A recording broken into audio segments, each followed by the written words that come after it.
You have one life, don't settle for mediocrity. Don't settle for mediocrity. And I think the only, people debate intelligence, for example, right? We talk about IQ tests and all that. But I think the only true test of intelligence is if you get what you want out of life. And there are two parts to that. One is getting what you want, so you know how to get it. And the second is wanting the right things, knowing what to want in the first place. I could want to be a 6'8" basketball player, and I'm not going to get that. So it's wanting the wrong thing. So that's wanting something that you can't get. That's wanting something you can't get. There's also wanting something that you don't want. Yeah, wanting something that's a booby prize. There are plenty of booby prizes out there too, right? I haven't heard that word in about 20 years. Yeah, prizes that are just not worth having, or that create their own problems. Well, if you're not careful, you can end up in a place in life not only that you don't want to be, but one that you didn't even mean to get to. That's if you're kind of proceeding unconsciously. But how many people are? And usually I think people end up there because they are going on autopilot with sort of societal expectations or other people's expectations. So, or out of guilt or out of mimetic desire. Peter Thiel has this whole thing from René Girard about how mimetic desires are picked up from other people. And some of those are automatically baked into society, like, go to law school, go to med school, go to whatever, go to business school. Or they might be from watching what your friends are doing and, the other monkeys are doing. Or it might just be, what your parents' expectations are. It might be out of guilt. Guilt is just society's voice speaking in your head, socially programmed, so you'll be a good little monkey and do things that are good for the tribe. But I think the best outcomes come when you think it through for yourself and decide for yourself. And I don't think people spend enough time deciding. For example, we run on these 4-year cycles. In Silicon Valley, you go join a startup, you vest your stock over 4 years. That's the standard. Okay. In college, you go for 4 years. High school, you go for 4 years. Some things take longer. You have children, they hit puberty 9 years later. That's like a 9-year cycle until that relationship changes. But we're used to these fairly long cycles, multi-year cycles in which we are committed to things. You go to law school, 4 or 5 year cycle. You go be a lawyer, 40-year cycle. These are very long cycles.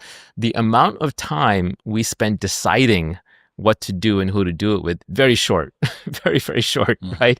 We spend, 3 months deciding, 1 month deciding on a job where we're going to be for 10 years or 5 years. And because a lot of discovery is path dependent, where the next thing you find on the path is dependent on where you were on the previous path, you sort of start going down this vector that is a very long distance. People decide frivolously which city to live in, and that's going to decide who their friends are, what their jobs are, their opportunity, their weather, their food supply, their air supply, quality of life. It's such an important decision, but people spend so little time thinking it through. I would argue that if you're making a 4-year decision, spend a year thinking it through, like really thinking it through. 25% of the time. Yeah, exactly. There's the secretary theorem. I don't know if you know that one. Is that after you've done this many people, pick Correct. The best one of the next however many? That's right. Yeah, the secretary theorem is this computer science professor is trying to figure out how much time he should spend interviewing secretaries and then how long to keep the secretary. So let's say he's going to have a secretary for 10 years. Does he keep searching for, 1 year, 2 years, 3 years, 1 month, 2 months? What is the optimal time? And it turns out that the optimal time is somewhere around a third. About a third of the way through, you take the best person you've worked with and try to find someone that good or better. So by the time you've gone about a third of the way through, you have, seen enough that you now have a sense of what the bar is. And then anybody who meets or exceeds that bar is good enough. And this applies to dating, this applies to jobs and careers, this applies generally. But the interesting thing about the secretary theorem is that it's actually not time-based. It's not based on 1/3 of the time. It's iteration-based. The number of candidates. The number of shots you took on goal. Yeah. That's right. So you want to have lots and lots of iterations. So in that means sense, that you need to bail out quickly and you need to be decisive quickly. That's right. You need to take opportunities quickly and bail out quickly. Correct. Like if you go back and you look through failed relationships, probably the biggest regret will be staying in the relationship after you knew it was over. Yeah. Exactly. You should have left sooner. The moment you knew it wasn't going to work out, you should have moved on. So in that sense, I think Malcolm Gladwell popularized this idea of 10,000 hours to mastery. I would say it's actually 10,000 iterations to mastery. It's not actually 10,000. It's some unknown number, but it's about the number of iterations that drives a learning curve. And iteration is not repetition. Repetition is a different thing. Repeating is doing the same thing over and over. Iteration is modifying it with a learning and then doing another version of it. So that's error correction. So if you get 10,000 error corrections in anything, you will be an expert at it.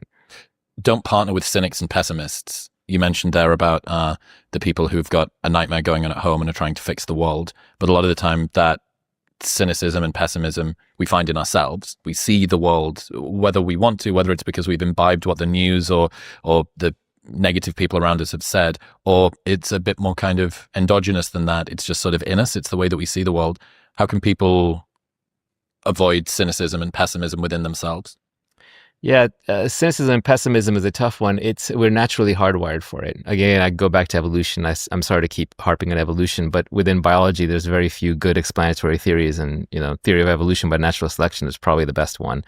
So if you can't explain something about life or psychology or human nature through evolution, then you probably don't have a good theory for it. And I would say that pessimism is another one that comes out of this, which is in the natural environment, you're hardwired to be pessimistic, because let's say that I see something rustling in the woods, and if I move towards it and it turns out to be food and prey, then good, I get to eat one meal. But if it turns out to be a predator, I get eaten, and that's the end of that. So we are hardwired to avoid ruin, and just dying. So we are naturally hardwired to be pessimists. But modern society is very different. Despite whatever problems you may have with modern society, it is far, far safer than living in the jungle and just trying to survive. And the opportunities and the upside are nonlinear. For example, when you're investing, if you short a stock, the most money you can make is 2x. You just lose. If the stock goes to zero, you double your money. But if the stock is the next NVIDIA and it goes 100x or 1000x, you make a lot of money. So upside because of leverage is nearly unlimited. Also in modern society, because there's so many different people you can interact with, if you go on a date and it fails, there are infinite more people to go on a date with. In a tribal system, there might have been 20 people and you can't even get through all of them. So modern society is far more forgiving of failure. And you just have to sort of neocortically realize and override that. You have to realize that you're much more running a search function to find the thing that'll work. And then that one thing will pay off in massive compounding. Once you find your mate for the rest of your life, you find your wife or your husband, then you can compound in that relationship. It's okay if you had 50 failed dates in between. The same way, once you find the one business you're meant to plow into and it'll compound returns, it's okay if you had 50 small failed ventures or 50 small failed job interviews. The number of failures doesn't matter. And so there's no point in being a pessimist. You want to be an optimist, but I would say you want to be skeptical about specific things. Every specific opportunity is probably a fail, but you want to be optimistic in the general. In the general, you want to be like, something in here is going to work out. How do you navigate that tension? I mean, exactly as I said, I'm optimistic in the general that if something fails right now, then this is a little woo-woo, but it wasn't meant to be. It was a learning experience. It was an iteration. As long as I learned something from it, then it's a win. If I didn't learn from it, then it's a loss.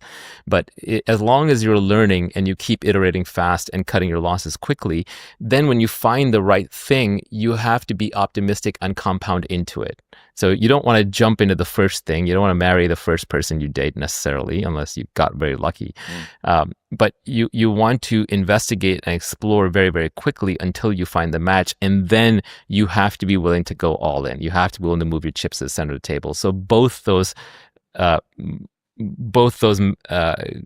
approaches are required. So it's a barbell strategy. It's sort of black or it's white, and most people are sort of stuck in this gray bit. I'm like half in, but I'm kind of don't really know if I am. And I also think like labels like pessimist, optimist, cynic, introvert, extrovert, these are very self-limiting. Humans are very dynamic. There are times when you feel like being introverted. There are times when you feel like being extroverted. There are contexts in which you'll be pessimistic. There are contexts in which you'll be optimistic. Leave all those labels alone. It's better just to look at the problem at hand, look at reality the way it is. Try to take yourself out of the equation in a sense. Like, obviously, you're involved, but motivated reasoning is the worst kind of reasoning. You're not going to find truth through highly motivated reasoning. You have to be objective, and objective means trying to take yourself out of it as much as possible, or at least your personality out of it as much as possible. And so to the extent you run with this thick identity and personality, it's going to cloud your judgment. It's going to try and lock you into the past. If you say, I'm a depressed and unhappy person, I'm going to be unhappy, that's a way of locking yourself into your past. Even saying, I have trauma, I have PTSD, you feel something. There are memories, there are flashes, there are occasional bad feelings. but don't define yourself by it, because then you'll lock it into your identity and you're just going to loop on it. It's better to stay flexible, because reality is always changing and you have to be able to adapt to it. Adaptation is also intelligence. Adaptation is survival. Adaptation is kind of how you're here. You're here because you're an adapter and your ancestors were adapters. So to adapt, you'll be able to see things clearly. And if you're seeing them through your own identity, it's going to cloud your judgment.